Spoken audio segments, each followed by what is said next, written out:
Hello student, I am your SST teacher and today I will teach the first chapter of history. Open your books. Chapter first the tracing changes of 1000 year ago कि 1000 साल पहले क्या बदलाव हुआ। तो ये topic जो था वो मैंने अब कहाँ तक पढ़ा दिया था आपको मैंने यहाँ तक कंप्लीट करा दिया था। आज न्यू टॉपिक है new social and political groups. It means नए सामाजिक और राजनीतिक समूह। तो जो इस टॉपिक के अंदर जो मेन पॉइंट्स हैं वो मैं आपको क्लियर कर रही हूँ। At different moments in this period new technology made their appearance like the person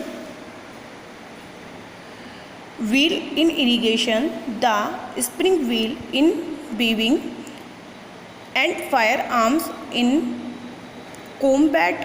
New foods and beverages arrived in the subcontinent: potatoes, corn, chili, tea, and coffee. As a result, this was a period of economic, political, social, and cultural changes. इस काल में अलग अलग समय पर नई प्रौद्योगिकी के दर्शन होते हैं, जैसे सिंचाई में रहट, कताई में चरखे और युद्ध में आग्नेयास्त्रों जैसे बारूद वाले हथियार, जिसमें क्या होते थे बारूद वाले जो हथियार होते थे जिनमें बारूद होता है। उपमहाद्वीप में नई तरह का खान पान भी आया, जैसे कि आलू दिया हुआ है, पटेटो आलू, कॉर्न मक्का, चिली मिर्च, टी चाय एंड कॉफ़ी। यह काल आर्थिक, पॉलिटिकल, राजनीतिक, सोशल सामाजिक एंड कल्चर सांस्कृतिक परिवर्तनों का भी काल रहा।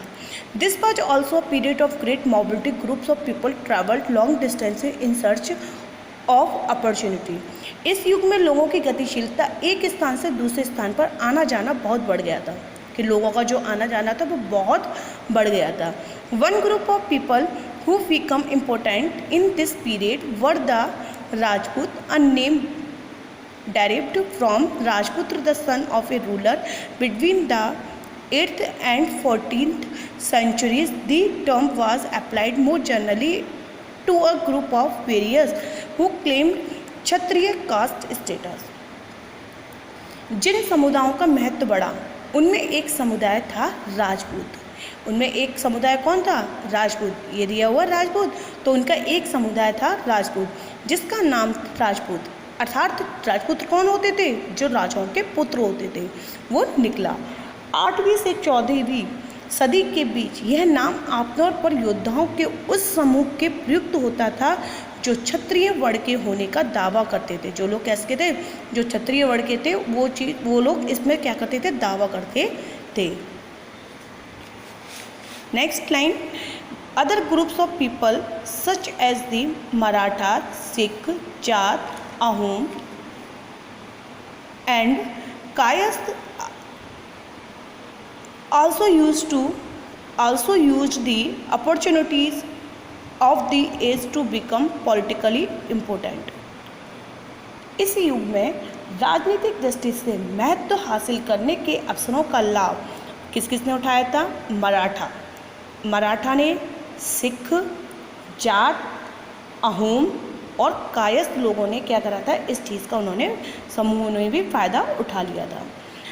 Next, a gradual clearing of forest and the extension of agriculture, a change faster and more complete in some areas than it others changes in their habitat force many force dwellers to migrate. Others started tilling the land and become peasants. जंगलों की कटाई तो हो रही थी और खेती का इलाका बढ़ता जा रहा था। कुछ क्षेत्रों में यह परिवर्तन बहुत तेज़ी से और पूरे तौर पर हुआ। पर्यावरण में परिवर्तन के कारण वनवासियों को मजबूर होकर अपना स्थान छोड़ना पड़ा। जो कौन थे? अपना स्थान छोड़ना पड़ा और वनवासी जो थे वो ज़मीन की जुताई करने लगे थे। जो वनवासी थे वो वहाँ की क्या करने लगे थे? ज़मीन की जुताई करने लगे थे। And they become part of large complex societies and were required to pay taxes and offer goods and services to local lord. और किसान बन गए। जब उन्होंने जुताई करना शुरू कर दिया तो वो क्या बन गए थे? किसान। वे बड़े और जटिल समाजों वाले अंग बन गए। उन्हें कर चुकाने पड़ते थे। उन्हें क्या चुकाने पड़ते थे? कर चुकाने पड़ते थे। और स्थानीय मालिक वर्ग की बेगार करनी पड़ती थी।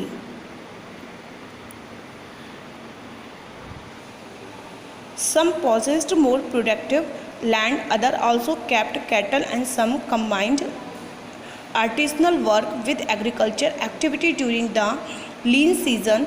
As society more differentiated,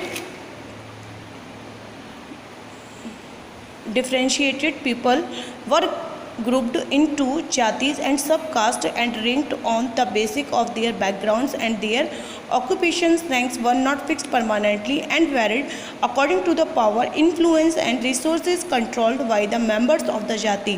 The status of the same jati could vary from area to area. कुछ के पास उपजाऊ ज़मीन होती थी, वहाँ पे जो कुछ लोग थे तो जिनके पास क्या होती थी? अपनी ज़मीन होती थी। कुछ लोग कैटल इट मीन्स मवेशियों को पालते थे, और कुछ लोग खाली समय में दस्तकारी का काम करते थे। इट मीन्स जो लोग वहाँ पे जो फ्री होते थे वो तो दस्तकारी कर लिया करते थे, और कुछ के पास क्या करते थे? वहाँ पे कैटल यानी मवेशियों को पालते थे। जैसे जैसे समाज में अंतर बढ़ने लगे, लोग जातियों और उपजातियों में बांटे जाने लगे। जैसे जैसे व्यक्तियों में जैसे जैसे समाज में अंतर आता गया तो उसी तरीके से लोगों को जातियों और उपजातियों में बंट गए थे, और उनकी पृष्ठभूमि और व्यवसाय के आधार पर उन्हें समाज में ऊंचा या नीचा दर्जा दिया जाने लगा था, और इसी से उन्हें समाज में भी और ऊंचा और नीचा होने का भी दर्जा मिला। ये दर्जे स्थायी नहीं थे। सदस्यों के हाथ में कितनी सत्ता, प्रभाव और संसाधनों का नियंत्रण है। वहाँ पे सदस्य जो थे उनके हाथ में उनकी कितनी सत्ता थी, कितना प्रभाव था, संसाधनों का नियंत्रण, इस आधार पर दर्जे बदलते रहते थे। एक ही जाति का किसी क्षेत्र में कोई दर्जा हो सकता था और किसी अन्य क्षेत्र में कोई और। Jatis framed their own rules and regulations to manage the conduct of their members, assembly of elders। जैसा कि दिया है कि अपने सदस्यों के व्यवहार का नियंत्रण करने के लिए जातियाँ स्वयं अपनी अपनी नियम बनाती थी। जो सदस्यों के जैसे व्यवहार होते हैं तो उसी तरीके से लोग नियंत्रण करने के लिए जातियाँ जो थी वो अपने आप नियम बनाती थी। जैसे कि असेंबली ऑफ एल्डर्स, बड़े बुजुर्गों की एक सभा होती थी। जाति पंचायत होती थी, वहाँ पर क्या होते थे? बड़े बुजुर्गों की एक सभा बैठाते थे, जाति panchayat. And together they were only one small unit of a state. मिलकर वे किसी राज्य की एक छोटी इकाई भर होती थी। नेक्स्ट टॉपिक है region and empire. It means क्षेत्र और साम्राज्य। आज हम इस टॉपिक में क्या? क्षेत्र और साम्राज्य।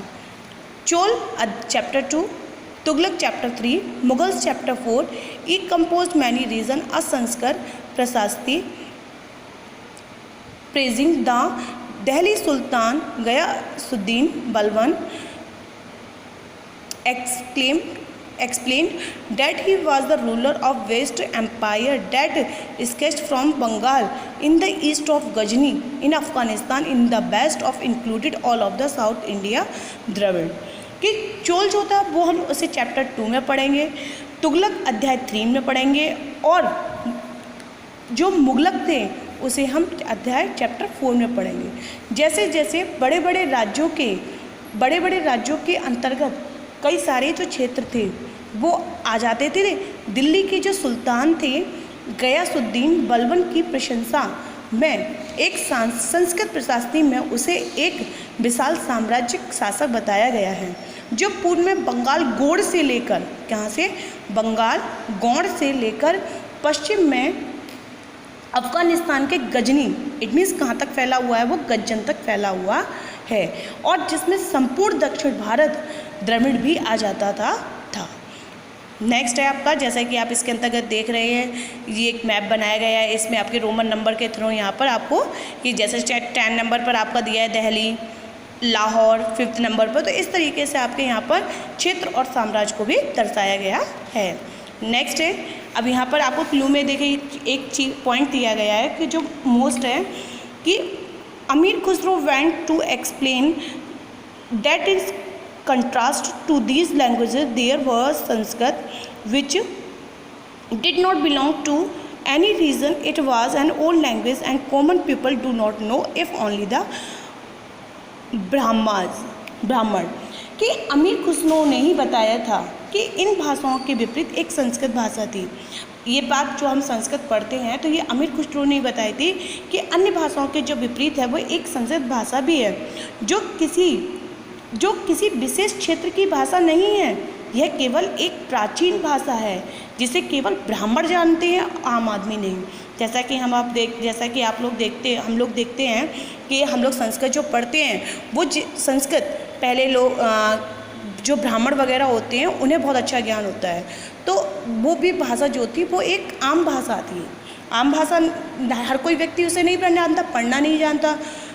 ओके, तो इस टॉपिक के अंदर केवल जो मोस्ट पॉइंट थे वो मैंने आपको क्लियर कर दिए। तो आई होप डियर स्टूडेंट्स, आपको जो मैंने रीडिंग कराई है तो आप सभी स्टूडेंट्स भी घर पर उसको रीड कीजिए और बाकी का जो बचा हुआ चैप्टर है वो हम नेक्स्ट वीडियो में उसको कंप्लीट करेंगे। ओके।